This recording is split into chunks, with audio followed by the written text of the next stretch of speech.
नमस्कार मंडळी, मी रुपेश गुरव. आज मी एका अशा प्रवासाला निघालो आहे जो माझ्या आयुष्यातला सर्वात महत्त्वाचा प्रवास ठरणार आहे.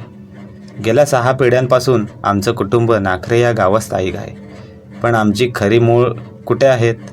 आमचं मूळ गाव कोणतं? आणि आमची कुलदेवी आम्हाला कशी साथ घालते हे शोधण्यासाठी आज मी निघालो आहे राजापूरच्या शीळ गावात. मंडळींनो, आजचा हा व्हिडिओ माझ्यासाठी आणि माझ्या कुटुंबांसाठी खूप खास आहे. नाखरे गावात राहणाऱ्या आमच्या गुरव समाजाच्या 6 पिढ्या इथेच वाढल्या, पण आमचा मूळ इतिहास दडला होता राजापूर तालुक्यातील शीळ गावात. आमच्या वडीलधाऱ्यांकडून आम्ही ऐकलं होतं की नाखरे गावची ग्रामदैवत श्री नवलादेवी आणि शीळ गावची नवलादेवी एकच आहे. 5 पिढ्यांच्या जुन्या आठवणींचा आणि आमच्या कुलदेवतेचा शोध आज आम्ही पूर्ण कुटुंबासह निघालो आहोत शीळ गावाकडे. मंदिराकडे जात असताना आम्ही दुसऱ्या रस्त्याला भरकटू नये म्हणून या काकांना देवीने आधीच पाठवले होते. देवीचं मंदिर कुठं आहे? देवीचं मंदिर हा तिथं पुढे देवीचं मंदिर आहे. अखेर आम्ही तिथे पोचलो. शीळगाव हेच ते गाव जिथे आमच्या पूर्वजांचे वास्तव्य होते. समोर देवीचं मंदिर दिसलं आणि अंगावर शहारे आले. जणू काही देवी आई आम्हाला परत घरी बोलवते असा भास झाला.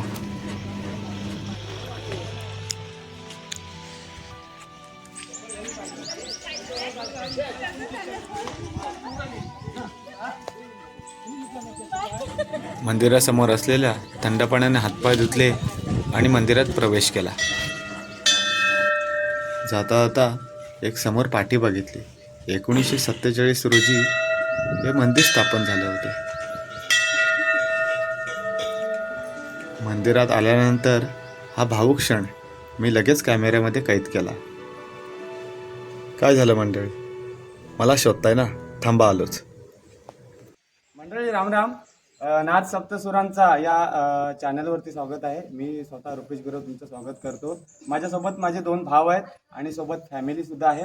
आज आम्ही आलो आहे राजापूर शहरामधील शीळ या गावामध्ये आम्ही आलो आहे आणि ह्या मंदिराची थोडक्यात फक्त माहिती तुमच्यासमोर आम्ही सांगतोय. माझे भाव दोन्ही सांगतील. जे आमचे 6 पिढ्या अगोदर जे पूर्वज जे इथे होते त्याच्यानंतर आम्ही नाखऱ्यामध्ये स्थायिक झालो. 6वी पिढी आम्ही आता इथे आलोय. मुळगाव जे आमचे पूर्वज ह्या शीळ गावातून ह्या शीळगाव चतुर्सीमेतून नाखरा ह्या चतुर्सीमेत जसे ह्या नवलादेवीचे ते पुजारी होते तसेच नाखरा गावातील त्या नवलादेवीचे पुजारी होते. आमच्या 6 पिढ्या इथे कोण आलं नाही, पण आम्हाला ह्या देवीनं आम्हाला जागृत केलं आपल्या इथं आणण्यासाठी. आम्ही ह्या देवीचं दर्शन आमच्या मूळ गावच्या देवीच्या दर्शनासाठी इथं आलो आहेत. आम्हाला इथं आल्यानंतर आम्हाला धन्य वाटलं. नमस्कार. या गावामध्ये आल्यानंतर आम्हाला जबरदस्त म्हणजे असं मन भरून आलं आहे. म्हणजे आम्ही कुठंतरी आमचं गाव शोधून काढलं असं आमच्या मनाला खात्री पटली आहे. आणि 6वी पिढी आमची इथे आलेली आहे. त्याच्यामुळे आमची सर्व फॅमिली आलेली आहे, आमची भावकी आलेली आहे सर्व. आम्ही जवळजवळ 20-25 लोक आलो आहोत तिथे आणि या देवीला भेट दिलेली आहे.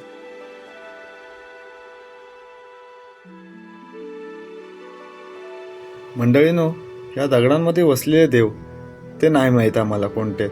कदाचित देवीचे गण असावेत. मूर्त्या बघून कळतात की त्या देवीच्या आहेत किंवा देवांच्या आहेत, पण ते दगडामध्ये स्थापलेले आहेत ते कदाचित देवांचे गण असावेत. तुम्हाला काय वाटतं? नक्की कमेंट करून सांगा.